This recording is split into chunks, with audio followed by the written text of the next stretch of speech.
बिरसा मुंडा कौन थे? कैसे बने आदिवासियों के भगवान? अंग्रेजों के कर दिए थे दांत खट्टे, बौखला गई थी पुलिस भी। आज हम आपको बिरसा मुंडा के बारे में बताने जा रहे हैं, जिन्होंने लोगों के जीवन पर ऐसी छाप छोड़ी कि आदिवासियों ने उन्हें भगवान का दर्जा दे दिया। बिरसा मुंडा ने एक दिन घोषणा भी की थी कि वह पृथ्वी पिता यानी धरती आबा हैं। आइए खबर में विस्तार से उनके जीवन के बारे में जानते हैं। 15 नवंबर 1875 को बिरसा मुंडा का जन्म हुआ। घोषणा की कि वह पृथ्वी पिता यानी धरती आबा हैं। धरती आबा बिरसा मुंडा का उदय 1857 के 2 दशक बाद हुआ। खूंटी के उलिहातू में 15 नवंबर 1875 को बिरसा मुंडा का जन्म हुआ। बिरसा की प्रारंभिक शिक्षा चाईबासा के जर्मन मिशन स्कूल में हुई। पढ़ाई के दौरान ही बिरसा की क्रांतिकारी तेवर का पता चलने लगा। इधर सरदार आंदोलन भी चल रहा था, जो सरकार और मिशनरियों के खिलाफ भी था। सरदारों के कहने पर ही मिशन स्कूल से बिरसा मुंडा को हटा दिया गया। 1890 में बिरसा और उसके परिवार ने भी चाईबासा छोड़ दिया और जर्मन ईसाई मिशन की सदस्यता भी। जब रोमन कैथोलिक धर्म स्वीकार किया, जर्मन मिशन त्याग कर रोमन कैथोलिक धर्म स्वीकार किया। बाद में इस धर्म से भी अरुचि हो गई। 1891 में बंदगाम के आनंद पांड के संपर्क में आए। आनंद स्वांसी जाति के थे और गैरमुंडा जमींदार जगमोहन सिंह के यहाँ मुंशी का काम करते थे। आनंद रामायण महाभारत के अच्छे ज्ञाता थे, इससे उनका प्रभाव भी था। बिरसा का अधिकतर समय आनंद पांड या उनके भाई सुखनाथ पांड के साथ व्यतीत होता था। इधर पोड़ाहाट में सरकार ने सुरक्षित वन घोषित कर दिया था, जिसको लेकर आदिवासियों में काफी आक्रोश था और लोग सरकार के खिलाफ आंदोलन करने लगे। जब खुद को बताया धरती आबा, आंदोलन की गति धीमी थी और बिरसा भी इस आंदोलन में भाग लेने लगे थे। सरदार आंदोलन में भाग लेने को ले आनंद पांड ने समझाया, लेकिन बिरसा ने आनंद की बात नहीं सुनी। आगे चलकर बिरसा भी इस आंदोलन में कूद गए। बिरसा ने एक दिन घोषणा की कि वह पृथ्वी पिता यानी धरती आबा है। उनके अनुयायियों ने भी इसी रूप को माना। एक दिन उनकी माँ प्रवचन सुन रही थी। माँ ने उसे बिरसा बेटा कहकर पुकारा। बिरसा ने कहा वह धरती आबा है और अब उसे इसी रूप में संबोधित किया जाना चाहिए। जब ब्रिटिश सत्ता ने 1895 में पहली बार बिरसा मुंडा को गिरफ्तार किया तो धार्मिक गुरु के रूप में मुंडा समाज में स्थापित हो चुके थे। 2 साल बाद जब रिहा हुए तो अपने धर्म को मुंडाओं के समक्ष रखना शुरू। आगे चलकर धार्मिक सुधार का यह आंदोलन भूमि संबंधी राजनीतिक आंदोलन में बदल गया। 6 अगस्त 1895 को चौकीदारों ने तमाड़ थाने में यह सूचना दी कि बिरसा नामक मुंडा ने इस बात की घोषणा की है कि सरकार के राज्य का अंत हो गया है। इस घोषणा को अंग्रेज सरकार ने हल्के में नहीं लिया। वह बिरसा को लेकर गंभीर हो गई। जल, जंगल, जमीन की रक्षा के लिए बलिदान। बिरसा मुंडा ने मुंडाओं को जल, जंगल, जमीन की रक्षा के लिए बलिदान देने के लिए प्रेरित किया। बिरसा मुंडा का पूरा आंदोलन 1895 से लेकर 1900 तक चला।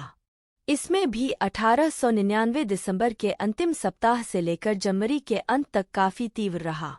पहली गिरफ्तारी अगस्त 1895 में बंदगाम से हुई। इस गिरफ्तारी के पीछे कोई आंदोलन नहीं था, बल्कि प्रवचन के दौरान उमड़ने वाली भीड़ थी। अंग्रेज नहीं चाहते थे कि इलाके में किसी प्रकार की भीड़ एकत्रित हो, चाहे वह प्रवचन के नाम पर ही क्यों न हो। अंग्रेजी सरकार ने बहुत चालाकी से बिरसा को रात में पकड़ लिया, जब वह सोए थे। बिरसा जेल भेज दिए गए। बिरसा और उनके साथियों को 2 साल की सजा हुई। जब जेल से किया गया रिहा, बिरसा को रांची जेल से हजारीबाग जेल भेज दिया गया। 30 नवंबर 1897 को उसे जेल से रिहा कर दिया गया। उसे पुलिस चलकर लेकर आई और चेतावनी दी कि वह पुरानी हरकत नहीं करेगा। बिरसा ने भी वादा किया कि वह किसी तरह का आंदोलन नहीं करेगा, लेकिन अनुयायियों और मुंडाओं की स्थिति देखकर बिरसा अपने वचन पर कायम नहीं रह सके। एक नए आंदोलन की तैयारी शुरू हो गई। सरदार आंदोलन भी जो अब सुस्त हो गया था, उसके आंदोलनकारी भी बिरसा के साथ हो लिए। बिरसा ने पैतृक स्थानों की यात्राएं कीं, जिसमें चुटिया मंदिर और जगन्नाथ मंदिर भी शामिल था। गुप्त बैठकों का दौर भी शुरू हो गया। रणनीतियां बनने लगीं।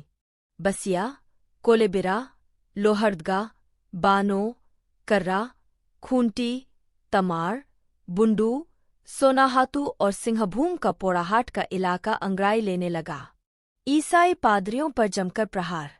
बिरसा ईसाई पादरियों पर जमकर प्रहार करते।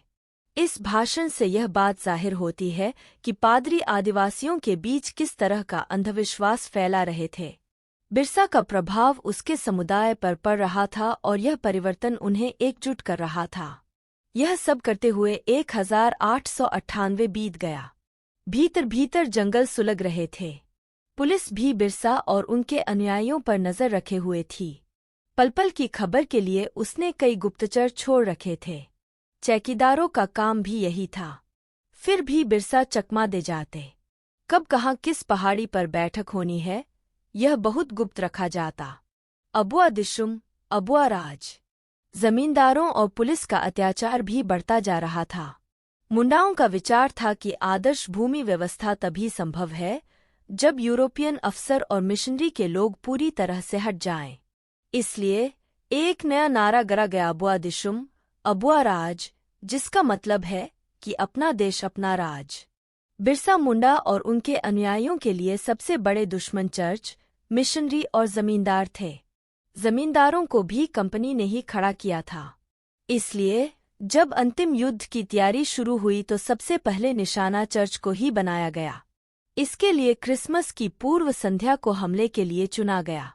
24 दिसंबर 1899 से लेकर बिरसा की गिरफ्तारी तक रांची, खूंटी, सिंहभूम का पूरा इलाका ही विद्रोह से दहक उठा था। इसका केंद्र खूंटी था। इस विद्रोह का उद्देश्य भी चर्च को धमकाना था कि वह लोगों को बरगलाना छोड़ दे, लेकिन वे अपनी हरकतों से बाज नहीं आ रहे थे। इसलिए पहले पहल 24 दिसंबर 1899 की संध्या चक्रधरपुर, खूंटी, कर्रा, तोरपा, तमाड़ और गुमला का बसिया थाना क्षेत्रों में चर्च पर हमले किए गए। तीर बरसाए गए। बिरसा मुंडा के गांव उलिहातू में वहां के गिरजाघर पर भी तीर चलाए गए। सर्वदा चर्च के गोदाम में आग लगा दी गई। इसके बाद चर्च से बाहर निकले फादर हाफमैन व उनके एक साथी पर तीरों से बारिश की गई। हाफमैन तो बच गए, लेकिन उनका साथी तीर से घायल हो गया। 24 दिसंबर की इस घटना से ब्रिटिश सरकार सकते में आ गई। इसके लिए धरपकड़ शुरू हुआ। पुलिस और विद्रोहियों के बीच युद्ध। पुलिस को खबर मिली कि 9 जनवरी को सैल रकब पर मुंडाओं की एक बड़ी बैठक होने वाली है। पुलिस दलबल के साथ यहाँ पहुंची। पहाड़ी करीब 300 फीट ऊंची थी। उसके ऊपर बैठक हो रही थी। यहाँ पुलिस और विद्रोहियों के बीच जमकर युद्ध हुआ, लेकिन बिरसा मुंडा यहाँ नहीं मिले। वे पहले ही यहाँ से निकल गए थे और अयुभातू पहुंच गए थे। यहाँ भी जब पुलिस पहुंची तो वे यहाँ भी अपना हुलिया बदलकर निकल गए थे। बिरसा के हाथ न आने से पुलिस बौखलाई हुई थी।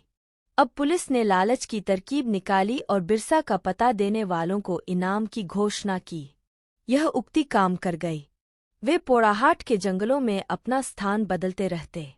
मानमारू और जरीकेल के 7 आदमी इनाम के लोभवश बिरसा को खोज रहे थे। 3 फरवरी को उन्होंने देखा कि कुछ दूर पर सेंतरा के पश्चिमी जंगल के काफी अंदर धुआं उठ रहा है। वे यहाँ चुपके से रेंगते हुए पहुंचे और बिरसा को यहाँ देखा तो खुशी का ठिकाना नहीं रहा। जब सभी खा पीकर सो गए तो इन लोगों ने मौका देखकर सभी को दबोच लिया और बंदगाम में डिप्टी कमिश्नर को सुपुर्द कर दिया। आदिवासियों ने दिया भगवान का दर्जा। इन लोगों को 500 रुपये का नकद इनाम मिला। बिरसा को वहां से रांची जेल भेजा गया। यहीं रांची जेल में 9 जून 1900 को हैजा के कारण बिरसा ने अंतिम सांसें ली और आनमफानन में कोकर पास डिस्टिलरी पुल के निकट उनका अंतिम संस्कार कर दिया गया। इस तरह एक युग का अंत हुआ। जाते जाते बिरसा मुंडा ने लोगों के जीवन पर ऐसी छाप छोड़ी कि आदिवासियों ने उन्हें भगवान का दर्जा दे दिया। ऐसे ही कहानी सुनाने के लिए चैनल को सब्सक्राइब कीजिए, लाइक कीजिए, शेयर कीजिए। धन्यवाद।